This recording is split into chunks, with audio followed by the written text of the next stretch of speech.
Hello నమస్తే, welcome to మగోడ్ రెడ్డింగ్ designs అండి. మా ఫేవరెట్ కస్టమర్ అయిపోయారు నల్లి గారు. మేడం ఎలా తెలుసు పల్వా గురించి? యూట్యూబ్లో చూసి విజయవాడ నుంచి వచ్చామండి.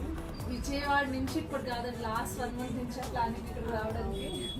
నేను ఆగండి మేడం, కొత్త స్టాక్ వస్తుంది, ఆగండి మేడం అని చెప్తా ఉన్నాను అనమాట. మేడం ఫ్యాబ్రిక్ ఎలా అనిపించింది? అసలు చాలా బాగున్నాయండి, కలెక్షన్ చాలా న్యూగా ఉంది. ఎక్కడ చూడని కలెక్షన్ ఇక్కడ ఉంది ఇక్కడ మధువాలో. చాలా థ్యాంక్స్ అండి. చూసారా, మాది అన్నారు. మా కస్టమర్స్ అట్లా ఫీల్ చేస్తారు అనమాట. మధువా అనేది ఇక్కడికి వచ్చిన తర్వాత ఇంకా మా స్టోరీ అని ఫీల్ అయ్యేలాగా డెఫినెట్లీ ఇక్కడ ట్రీట్మెంట్ ఉంటుంది. థ్యాంక్ యూ సో మచ్ నల్లి గారు, ఇంత ట్రస్ట్ చేసి మీకు ఇంత కొన్నారు ముందు ఫస్ట్. థ్యాంక్ యూ అండి, థ్యాంక్ యూ. ఇవన్నీ కూడా మేడం ఇంకా మాకు పెద్ద బాధ్యత పెట్టారు, మమ్మల్ని ట్రస్ట్ చేసి ఆవిడ బ్లౌజెస్ కూడా మమ్మల్ని డిజైన్ చేస్తున్నారు. సో డెఫినెట్లీ మీకు నేను బెస్ట్ ఇప్పిస్తాను. ఓకేనా? బాయ్ అండి.